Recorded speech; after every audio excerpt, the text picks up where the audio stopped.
하나님 천지의 창조주를 믿습니다. 나는 그의 유일하신 아들 우리 주 예수 그리스도를 믿습니다.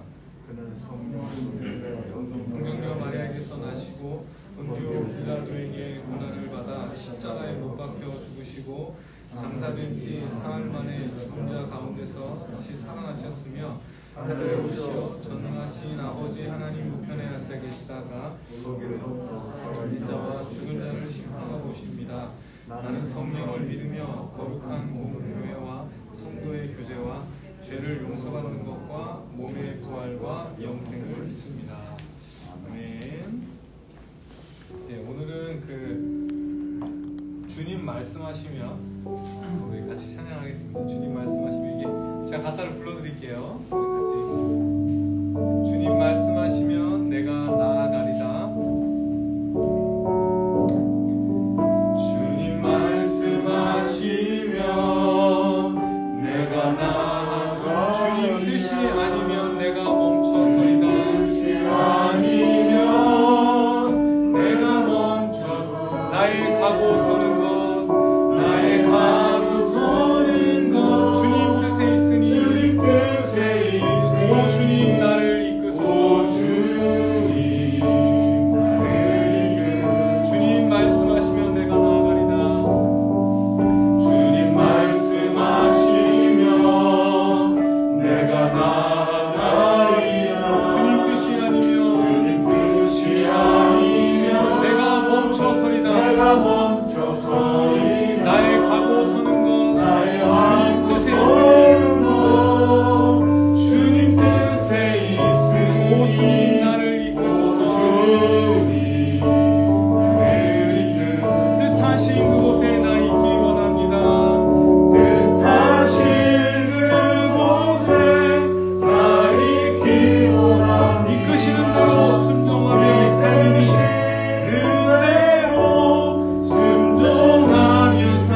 연약한 내 영혼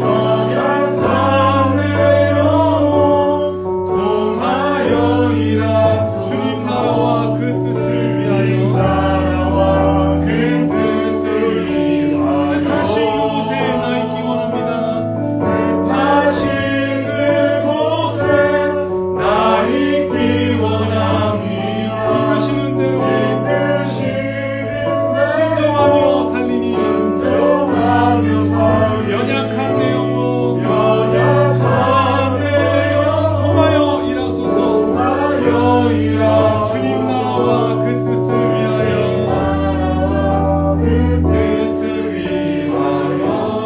오 주님 나를 이끄소서.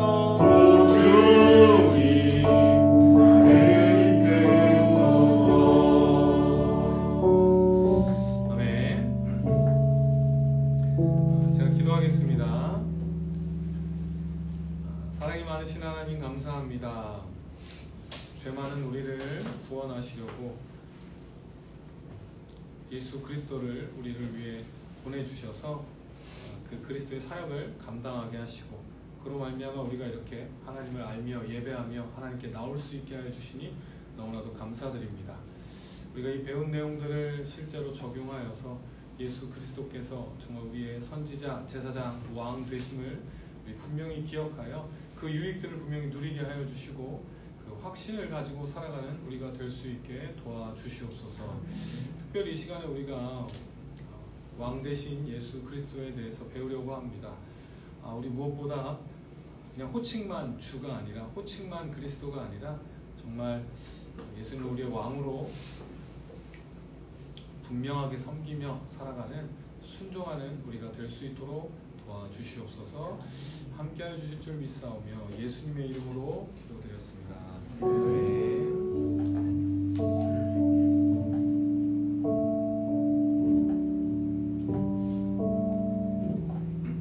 네. 우리 계속해서 지금 그리스도, 예수 그리스도. 그래서 이 그리스도가 우리 복습을 해보면요. 히브리어로 어떤 뜻이었냐면 메시아였죠. 메시아.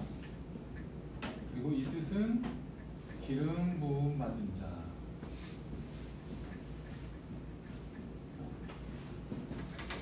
그 예수님의 직분인 그리스도에 대해서 우리 같이 배우고 있습니다.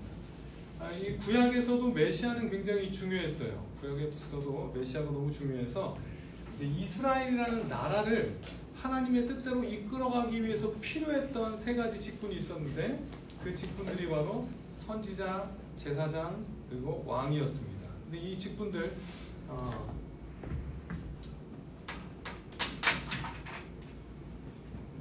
선지자, 제사장,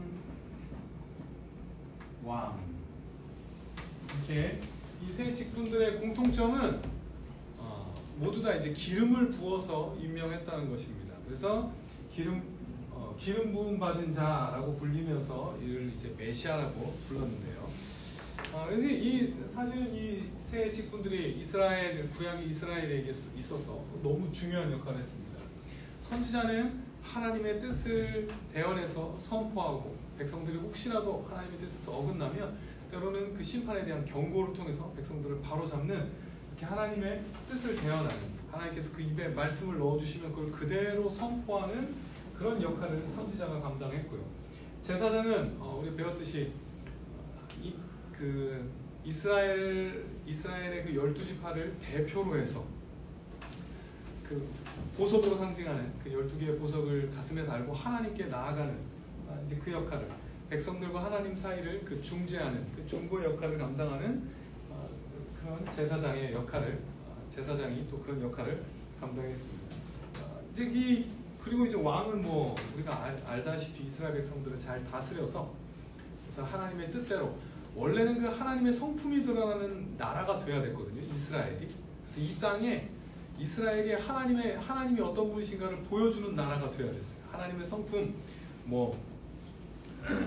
진짜로 자비, 긍휼, 정의, 이런 게 하나님의 성품들이 이 이스라엘이라는 나라를 통해서 드러나서 세상 사람들이 이스라엘을 보고 하나님을 볼 수 있도록 그 역할을 하도록 이제 그 왕이 잘 다스려서 이스라엘이 이제 그렇게 되도록 잘 다스리는 것이 이제 왕의 역할이었습니다. 그래서 만약에 선지자, 제사장, 왕이 정말로 그 사역을 잘 감당해서 또 그리고 그 효과가 잘 나타나서 이스라엘 백성들도 거기에 다 순종해서 완벽하게 이루어졌을 때에는 아마도 그 이스라엘이 이 땅에서 원래 하나님께서 계획하신 하나님을 잘 드러내고 거룩한 나라, 제사장, 백성 그 역할을 잘 감당하는 그런 나라가 되었을 것입니다. 그런데 이제 문제는 우리가 인간론에서 배웠듯이 사람이라는 존재가 그렇게 완벽하지가 않았습니다. 인간이 원죄로 말미암아 원래 부패가 있어서 죄성이 그 안에 있기 때문에 아무리 하나님의 뜻을 제대로 전달받아도 그걸 순종할 수도 없었고요. 심지어는 이 메시아라는 사람들마저도 죄를 짓고 속죄가 필요한 그런 존재들이었다는 겁니다. 그래서 완전한 하나님의 나라는 이 땅에서 이루어질 수가 없었고요. 안타깝게도 이스라엘은 역사 속에서 무슨 역할을 감당했냐면 오히려 그 교훈을 주는 역할을 감당했습니다. 인간의 한계가 이거다. 아무리 하나님의 나라 율법을 가지고 있어도 결국에는 이렇게밖에 될 수 없다. 결국에는 이렇게 그 죄가 얼마나 강력하고 끝까지 살아남고 끝까지 인간에게 영향을 미치는지, 아무리 우리의 의지로 해도 제도나 교육이나 이런 것들로는 도저히 뭔가 더 나아갈 수 없는, 더 나아질 수 없음을 보여주는 오히려 그런 그 안타까운 모델이 됐던 것이 사실은 이스라엘인 겁니다. 이스라엘 나라가 그 역할을 잘 감당하면 너무 좋겠지만 안 좋은 그 교훈을 주는, 인간의 한계가 이거다. 그래서 결국에는 망하는 걸로 끝나죠. 그 역할을 보여주는 이스라엘은 어떤 그런 교훈을 주는, 인간의 죄성이 얼마나 강력한지를 보여주는 그 역할을 감당했다는 것입니다. 그런데 이런 한계에도 불구하고요, 이런 한계가 있었음에도 불구하고 하나님께서는 이스라엘 역사를 통해서 앞으로 오게 될 하나님의 그 나라, 하나님의 다스림이 뭔지를 엿볼 수 있는 예표를 보여주셨고요. 특별히 선지자, 제사장, 왕들의 사역을 통해서 나중에 오실 그 진짜 메시아, 나중에 오실 진짜 기름 부음 받은 자, 예수 그리스도죠. 그 그리스도께서 어떤 사역을 하실지를 미리 보여주는 아주 중요한 예표 역할을 했고요. 하나님께서 그렇게 이 이스라엘을 통해서 그것들을 미리 우리에게 보여주신 것입니다. 그래서 우리가 예수 그리스도의 그 사역을 잘 이해하려면 구약의 선지자, 제사장, 왕들이 어떤 역할을 했는지를 우리는 잘 배우셔야 돼요. 왜냐하면 그게 나중에 앞으로 예수님께서 오셔서 하실 일들을 미리 보여주는, 그림처럼 보여주는 역할이기 때문이에요.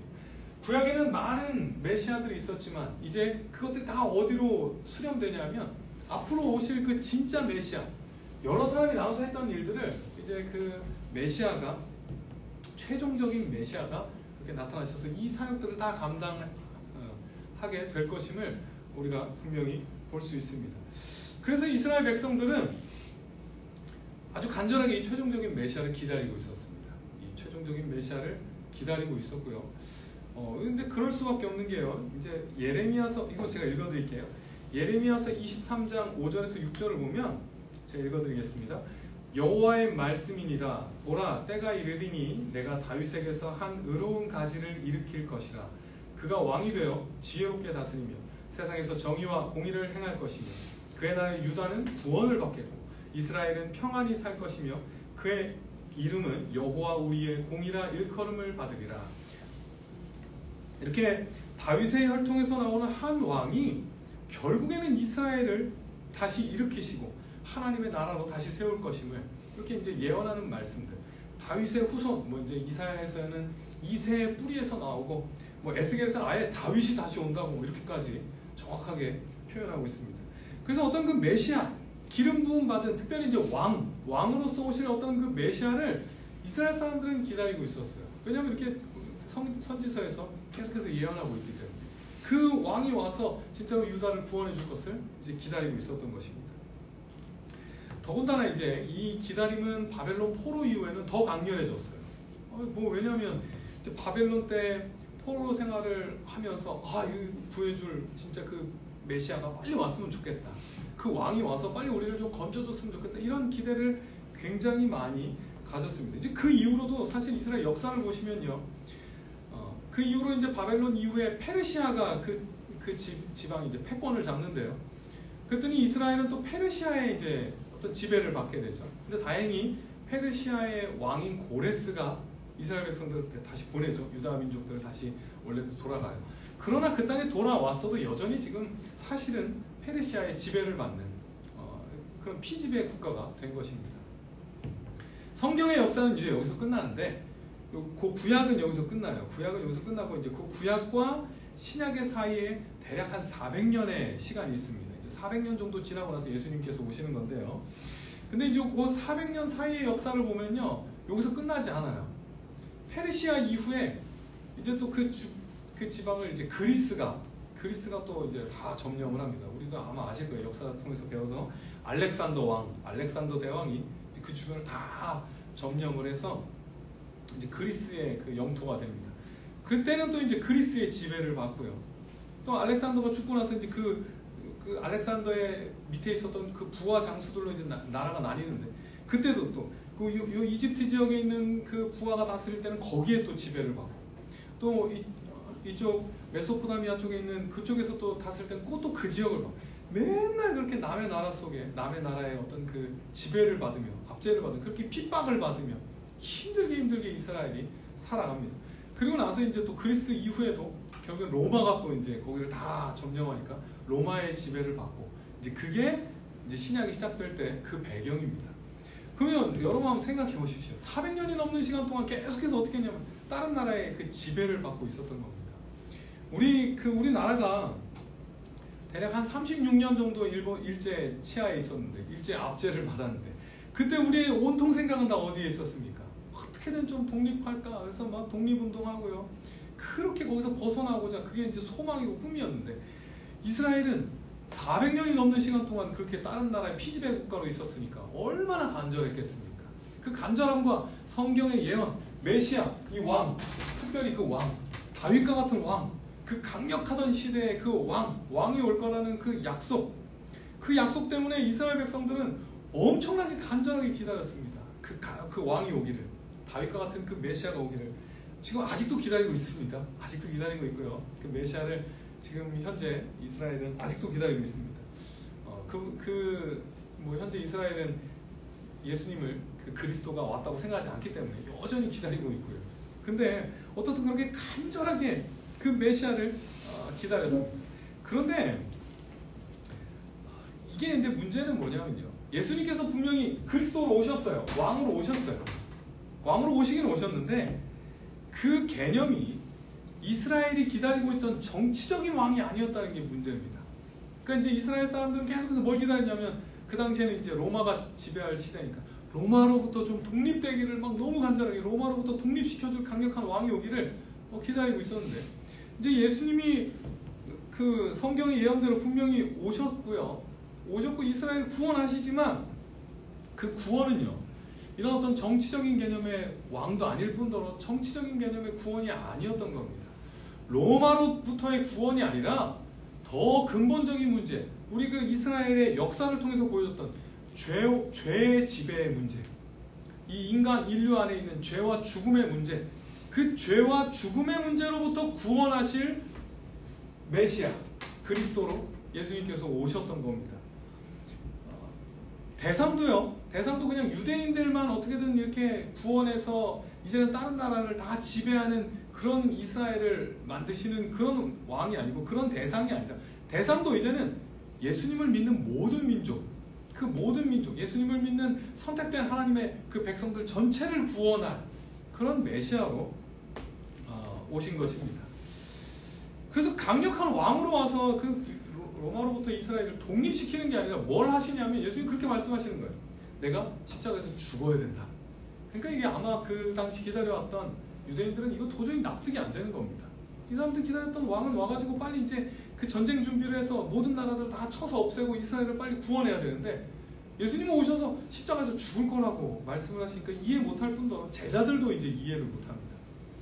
왜냐하면 예수님께서는 십자가에서 죽으셔야만 그 인간 안에 있는 죄의 문제를 해결하실 수 있고 그 죄를 대속하셔야만 우리가 구원받을 수 있고 진짜 하나님의 통치를 받을 수 있기 때문에 예수님께서는 바로 그 일을 위해서 오셨던 것입니다. 이런 영적인 의미를 이해하지 못했기 때문에 이 사람들은 실망하고요. 아예 그냥 부정해버리죠. 예수님 너 왕 아니다. 너 그 메시아 아니다. 그래서 예수님은 십자가에 못 박게 되고요. 제자들도 사실은 이해하지 못합니다. 예수님께서 십자가에 대해서 말씀하실 때마다 제자들은 뭐 얘기하냐면 예수님께서 나중에 왕 되셨을 때 저 오른편에 앉게 해주시고 왼편에 앉게 해주십시오. 이런 기대만 가지는 겁니다. 왜냐하면 예수님은 애초에 그렇게 이해했으니까. 그래서 예수님의 왕 되심의 의미를 비로소 이해하게 된 것은 예수님께서 부활하시고 승천하신 다음입니다. 예수님의 승천은 매우 중요합니다. 우리 이제 예수님의 십자가와 어떤 그 부활에 대해서는 얼마나 중요한지 알고 있지만 승천하심, 그리고 우리가 사도신경을 통해서 고백하는 것처럼 부활하셔서 어떻게 하십니까? 승천하셔서 어디 계십니까? 하늘에 오르사 어디 계십니까? 네, 서 계시지 않죠? 네.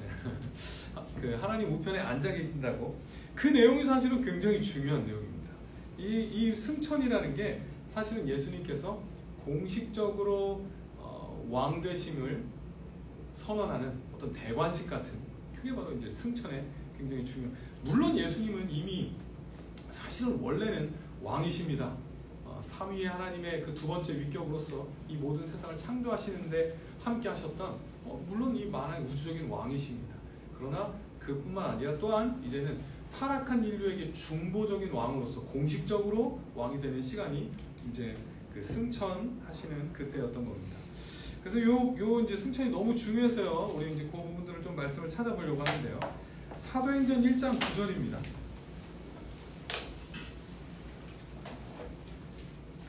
사도행전 1장 9절입니다.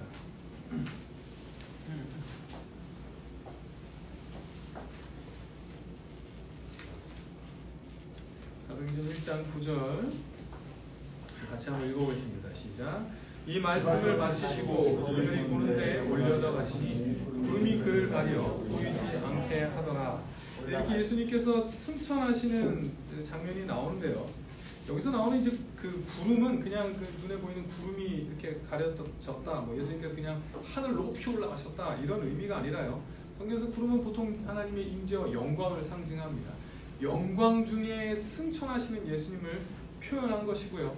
하늘에 오르셨다는 건 그냥 장소적 이동 아닙니다. 어디 이렇게 뭐 대기권을 뚫고 어디 위에까지 올라가셨다 이게 아니라 하늘은 하나님이 계신 곳을 상징합니다. 하늘 하면 하나님이 계신 곳이지 어떤 그 위치상 높은 곳 그곳이 아니라 하늘은 하나님이 계신 곳입니다. 예수님께서 어디로 가셨냐면 하나님이 계신 그 하늘에 올라가셔서 그리고 어디로 가셨냐면 하나님 보좌 우편에 앉으신 것입니다. 이거 굉장히 중요한데요. 시편 110편 이거 찾아볼까요? 시편 110편 1절 한번 찾아보겠습니다. 시편 110편 1절입니다. 페이지는 구약성경 886페이지 시편 110편 1절입니다. 이게 구약이라는 걸 꼭 기억하셔야 합니다. 구약에 이런 놀라운 내용이 기록되어 있다는 게 참 신기한데요. 같이 읽겠습니다. 시작. 여호와께서 내 주에게 말씀하시기를 내가 내 원수들로 내 발판이 되게 하기까지 너는 내 오른쪽에 앉아있으라 하셨도다. 이게 구약이라는 걸 생각하시고 내용을 보시면 다윗이 쓴 시죠. 다윗이 쓴 시인데 한번 생각해 보시죠. 여호와께서, 이거는 뭐 어렵지 않아요. 여호와께서, 하나님께서 말씀하셨어요. 근데 다윗이 말하는 겁니다. 내 주에게 말씀하시기를. 이거 지금 관계를 하나님, 지금 그 이스라엘의 왕은 누굽니까? 다윗. 근데 다윗이 지금 누굴 부르고 있냐면 내 주. 하나님이 내 주께 말씀하실 때 이 내 주가 누구 이거 구약입니다. 이거 놀라운 것이 이제 놀라운 시편에 이렇게 놀라운 말씀이 있습니다. 우리는 뭐 이제 신약의 빛으로 보니까 내 주가 너무 당연하게 예수님인 걸 알지만 이거 구약의 입장에서 신기하시죠? 네, 신기하죠. 네, 되게 신기한 겁니다, 그죠? 구약이 이미 이렇게 이거 구약 사람들이 어떻게 이해했을까? 저 되게 궁금해요. 다윗이 왕인데 내 주라고 고백하는 그 누군가가 있고 하나님은 그 내 주를 뭐라고 하냐면 내 원수들로 내 발판이 되게 하기까지 너는 내 오른쪽에 앉아있으라 내 보좌 우편에 앉아있으라 라고 그렇게 시편에 예언이 되어 있는 겁니다. 보좌 우편에 앉는다는 것은 너무 중요합니다. 보좌는 그냥 의자를 말하는 것이 아니라 통치를 말하는 겁니다. 왕이 앉는 의자죠. 통치할 때 앉는 의자를 보좌라고 하죠. 통치를 말하는, 그러니까 우편에 앉아있으라는 건 뭐냐면 하나님의 통치에 동참하라 라고 말씀하고 있는 겁니다. 도대체 이 내 주가 누구 이게? 엄청나죠. 하나님께서 내 이 우편에서 그 보좌 통치에 참여하라 라고 그렇게 말씀하는 것입니다. 그렇게요. 예수님께서 그 보좌 우편에 앉으시는 겁니다. 사도행전으로 다시 가서요. 사도행전 2장 33절을 보시면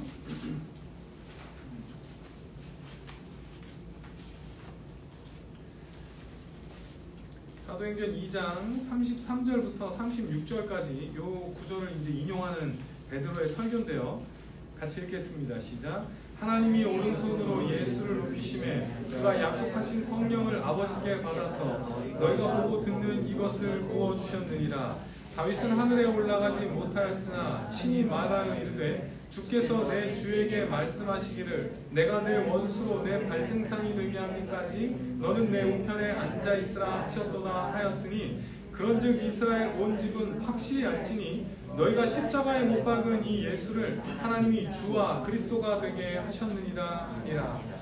이 말씀을 인용하면서 지금 베드로가 뭐라고 설교하냐면 예수님께서 승천하신 게 뭐냐? 하나님께서 이렇게 이스라엘 온 집을 확실히 알아라. 너희가 십자가에 못 박은 이 예수를 하나님이 주와 그리스도가 되게 하셨다. 그 하나님의 통치에 참여하는 왕이 되게 하셨다라고 그렇게 분명하게 선언하고 있는 것입니다. 예수님께서 하늘에 올라가셨다는 게 얼마나 중요한 내용인지 우리 지난 시간에도 대제사장 때 말씀드렸어요. 대제사장 때 하늘로 올라가셨다는 게 뭐냐면 마치 제사장이 1년에 한 번 하나님이 계신 지성소에 그 땅에 있는 지성소에 들어갔던 것처럼 예수님께서 자기 자신을 제물로 해서 하나님이 계신 하늘, 진짜 지성소죠. 땅에 있는 지성소가 아니라 하늘에 있는 지성소에 들어가신 겁니다. 우리를 대표해서 우리의 어떤 이름들을 다 안고 대신 하나님께 들어가신 겁니다. 그게 하늘에 올라가는 의미라고 했는데요. 그걸로 끝나는 것이 아니라 또한 하늘에서 뭐 하고 계시냐면요. 통치에도 참여하고 계신 겁니다. 그렇게 하늘에 올라가셔서 통치에 참여하고 계시고 지금도 우리를 위해 우리를 다스리고 계시는 이 온 만물을 다스리고 계시는 예수님께서 다스리고 계시는 중이라는 겁니다. 지금 계셔서 그냥 계시는 게 아니라 그냥 다시 오실 때까지 그냥 기다리고 계신 게 아니라 지금 하나님의 보좌 우편에서 통치하고 계시다는 것을 우리 분명히 기억하셔야 합니다. 그럼 예수님께서 어떻게 통치하시냐? 예수님께서 하늘에 올라가셔서 승천하셔서 하신 일이 뭐냐면 성령을 보내신 일입니다. 여러분 이거 이제 나중에 또 구원론 할 때 우리 같이 배우게 되겠지만 성령님 하면 우리 가장 먼저 뭘 떠올려냐면 예수님을 떠올려야 합니다. 성령님께서 혼자 일하시고 단독적으로 일하시는 거 없습니다. 성령께서 분명히 어떤 사역을 하시냐면 예수님께서 하시던 사역을 계속해서 하시는 거고요.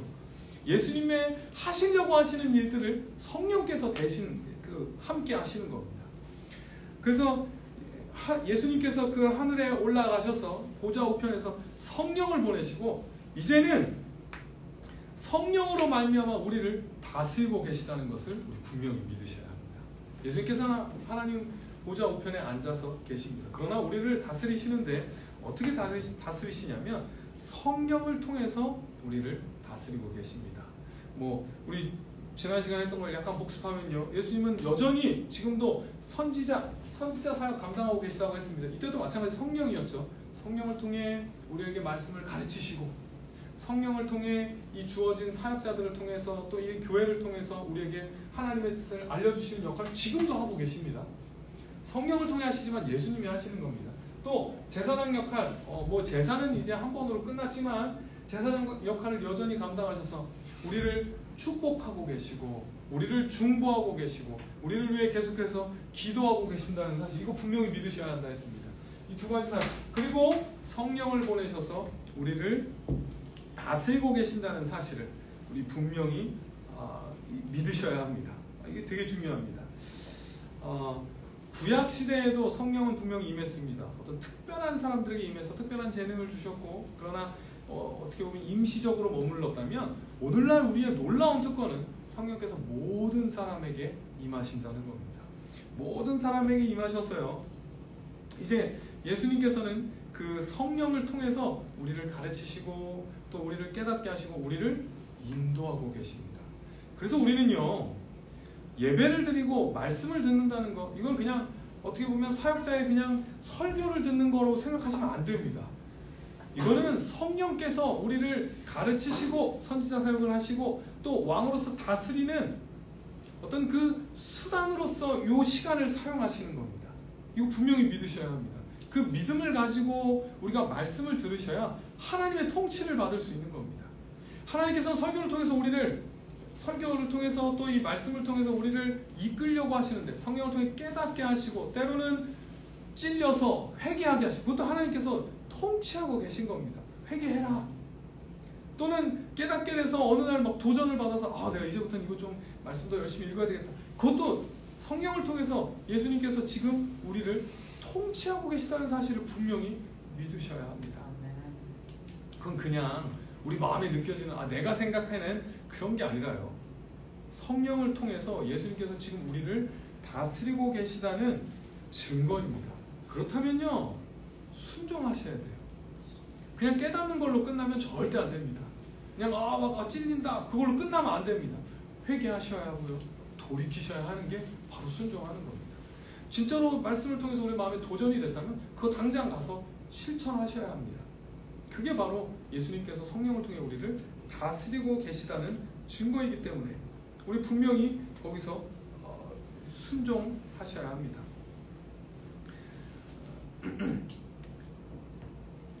우리 말로만 우리 찬양할 때 굉장히 많이 나오는 가사 중에 예수님께서 우리 왕이시다, 그죠? 우리 요즘에는 바뀌었는데 예전에 계속 우리 예배 때마다 예수 우리 왕이여 계속 찬양했습니다. 맞습니다. 진짜로 예수님께서는 지금도 다스리고 계시고요, 지금도 우리의 왕이시라는 사실을, 진짜 우리의 왕이시라는 사실을 우리 분명히 믿으셔야 합니다. 말로만 주가 아니라 진짜로 순종해야 되고요. 진짜로 그 말씀에 반응하셔야 되고요. 진짜 내 생각보다 그 말씀에 순종하셔야 합니다. 첫 번째 죄가 뭐였냐면요, 사탄이 유혹했던 첫 번째 죄가 하나님의 왕되심을 부인하게 하는 거였습니다. 야, 하나님의 말씀대로 생각하지 말고 네 뜻대로 해. 네가 생각하고 네 판단대로 해. 하나님의 말씀대로 순종하지 말고 네가 보기에 저거 먹어도 된다고 생각하면 먹고, 먹으면 안 된다고 생각하면 먹지 마. 네가 판단해. 이게 첫 번째 그 사탄의 유혹이었거든요. 지금도 마찬가지입니다. 지금도 마찬가지입니다.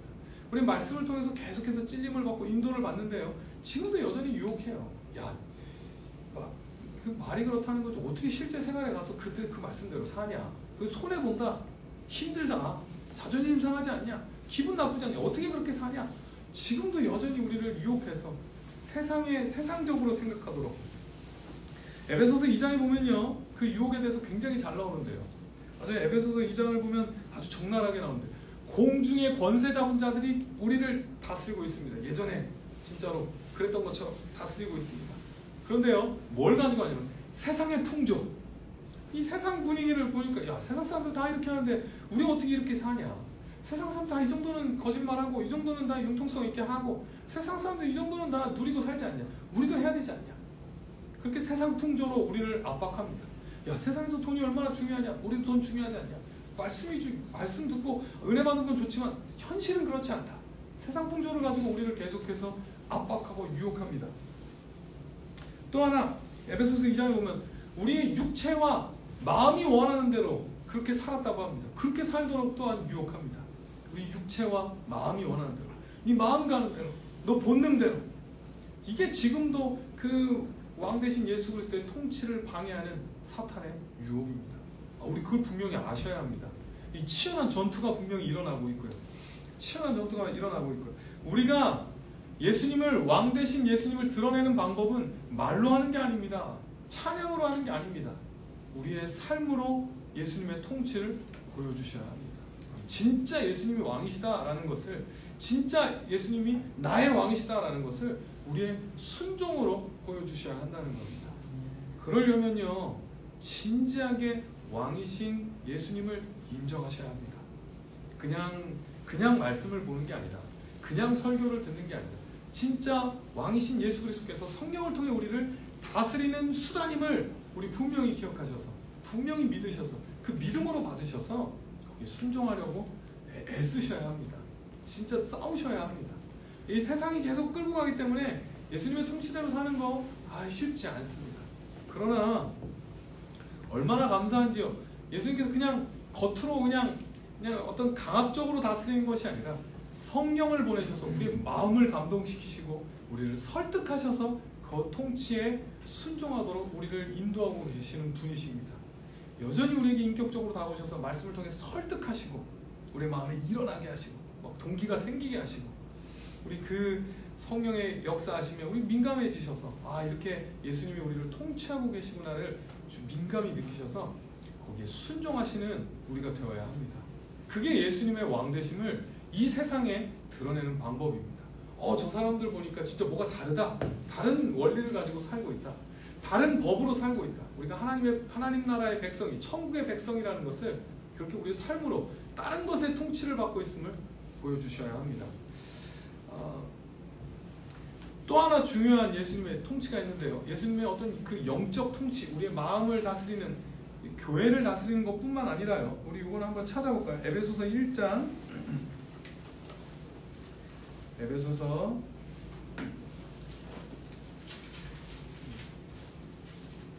1장 21절부터 23절입니다.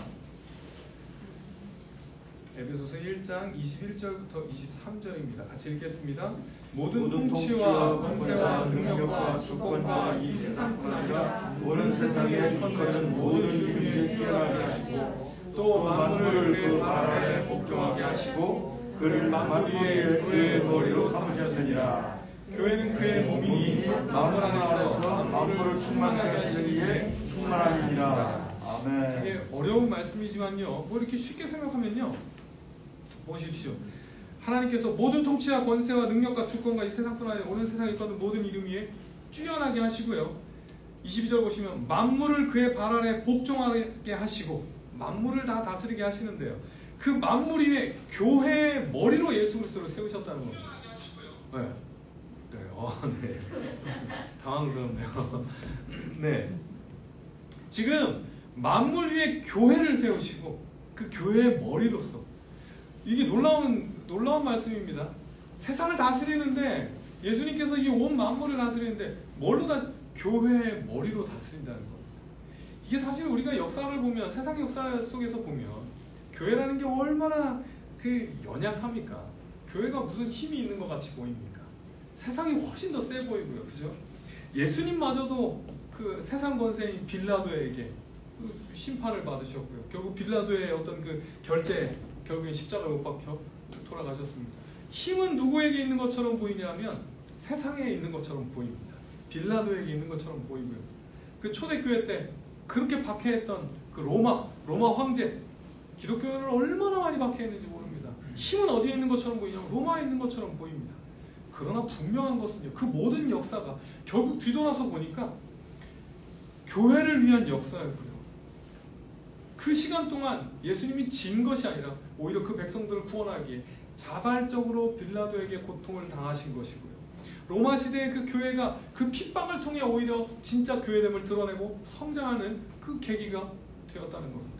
교회는 결국 승리해서 나중에 역사 속에서 보면 아예 이건 너무 분명해서요. 로마가 나중에는 갑자기 그 기독교가 로마의 국교가 됩니다. 그런 놀라운 반전들이 일어나는 겁니다. 이게 어떻게 가능합니까? 그 전까지만 해도 막 어떻게든 그 교인들을 죽이고 막 사자와 싸우게 하고 그래서 교인들이 막 피해서 카타콤 그 무덤, 지하 무덤, 그 미로 같은 지하 무덤에서 몰래 예배드리고 그렇게 살아왔던 사람들이 갑자기 로마가 하루아침에 변해서 로마의 국교가 기독교가 되어버립니다. 하나님이 이 역사가 세상의 어떤 권력에 의해서 이끌어져 가는 것 같고 세상 원리로 이끌어져 가는 것 같지만 예수님께서 다스리고 계시고요. 통치하고 계시고 그 말씀이 분명하게 드러나는 겁니다. 보좌 우편에 계신 것. 처음 로마의 국교가 기독교가 됐을 때 이 기독교인들이 얼마나 감격이 됐겠습니까? 아 진짜 예수님이 보좌 우편에 앉아서 다스리고 계시구나. 우리 그 사실을 믿으셔야 합니다. 지금도 마찬가지입니다. 지금도 어떤 강대국의 어떤 그 지도자가 권력을 가지고 있는 게 아닙니다. 그 지도자가 거기 서 있는 것도 예수님의 뜻이고요.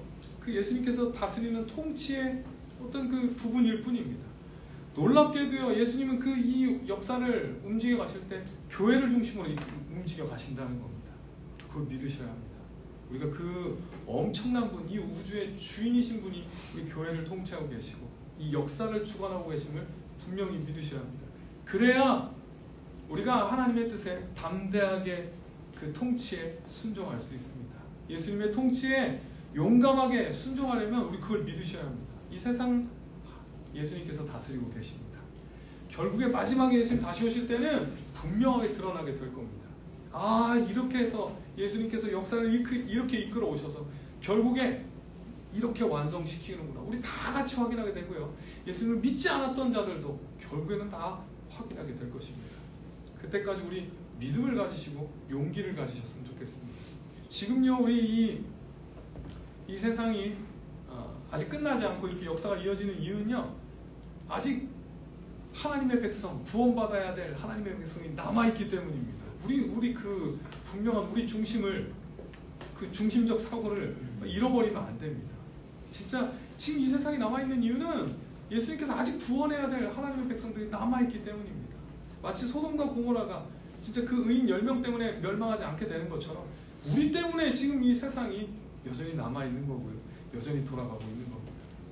그 예수님의 통치를 우리 분명히 믿으셔야 합니다. 여전히 예수님께서 지금 하나님 보좌 우편에서 다스리고 계십니다. 우리 주눅 들지 말고 세상의 눈치를 보지 마시고 우리가 약해지고 힘들 때마다 우리 이거 그리스도 붙드셔야 합니다. 예수님께서 여전히 선지자 사역을 감당하고 계시고 여전히 우리를 중보하고 계시고 우리를 위해 기도하고 계시고 우리를 축복하고 계시다는 것, 그리고 여전히 이 온 세상과 우리 교회를 예수 그리스도께서 다스리고 계시다는 사실을 계속해서 붙드셔서 거기서 힘을 얻으셔야 합니다. 우리 진짜 소망을 가지고 다시 완성될 예수 그리스도의 그 통치를, 이 성경에 예언되어 있는 그 완전한 진짜로 공의와 정의가 다 드러나는 그 완전한 하나님의 나라가 완성될 그때를 우리 기다리면서 우리 이 땅에서 지금 우리가 할 수 있는 그 통치를 분명히 용감하게 드러내셔야 합니다.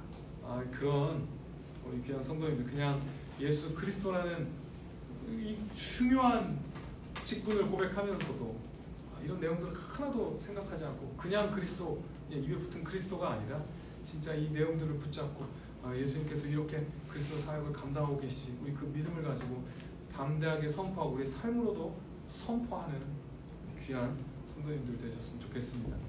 우리 아까 불렀던 찬양, 제가 주중에 계속 이 찬양이 생각나가지고 주님 말씀하시면 우리 이거 찬양을 할 건데요. 진짜로 좀 우리 다짐을 가지고 같이 찬양하셨으면 좋겠습니다. 저는 이 가사가 너무 좋은 것 같아요. 주님 말씀하시면 내가 나아가리다. 주님 뜻이 아니면 멈춰서리다. 제 생각이 아니라 진짜 주님 뜻에 따라 나아가고 멈춰서고. 그래서 저는 이게 너무 은혜가 되는데요. 뜻하신 그곳에 나 있기 원합니다. 얼마나 멋있는 고백인지 몰라요. 내가 원하는 곳에 있는 게 아니라 진짜로 주님이 뜻하시는 그곳에 내가 있는, 내가 왜 여기 있는지 모르겠지만 주님 뜻한 곳에, 정확하게 그곳에 있는 그런 우리가 됐으면 좋겠고요. 우리 모든 성도님들이 되셨으면 좋겠습니다. 우리 다짐을 가지고 다시 한번 찬양하겠습니다. 제가 가사 다시 한번 불러드릴게요. 주님 말씀하시면 내가 나아가리다. 주님 말씀하시면 내가 나아가리다. 주님 뜻이 아니면 내가 멈춰서리다. 뜻이 아니면 내가 멈춰서 나의 가고 서는 것, 나의 가고 서 주님 뜻에 있으니, 주님 뜻에 있으니 오 주님 나를 이끄소서. 주님 말씀하시면 내가 나아가리다. 주님 말씀하시면 내가 나아가리다. 주님 뜻이 아니면 내가 멈춰서리다. 내가 멈춰서리다. 나의 가고 서는 것 주님 뜻에 있으니, 주님 뜻에 있으니 오 주님 나를 이끄소서. 뜻하신 그곳에 나 있기 원합니다. 뜻하신 그곳에 나 있기 원합니다. 이끄시는 대로 순종하며 살리니 연약한 내 영혼 통하여 일하소서.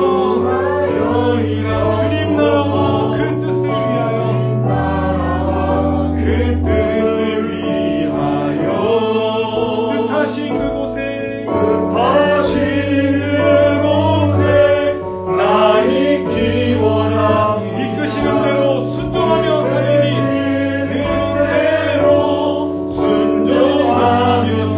연약한 내 영혼 통하여 일하소서.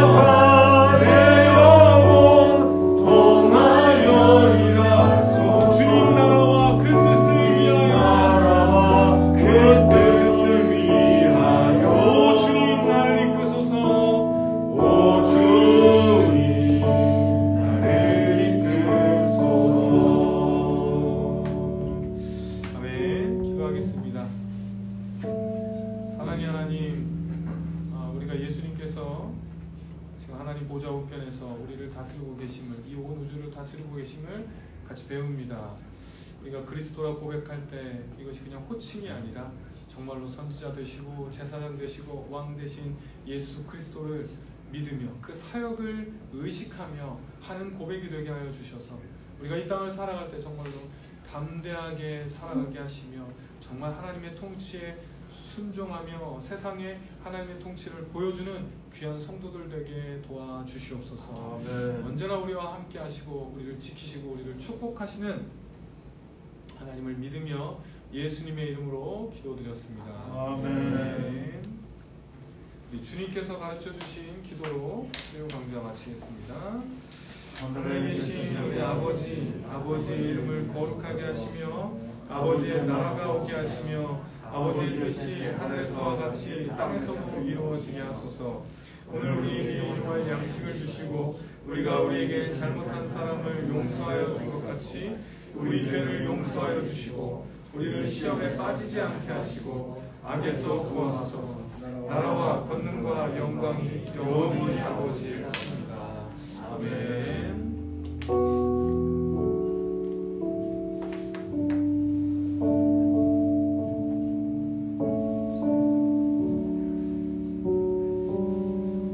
수요 강좌 마치겠습니다.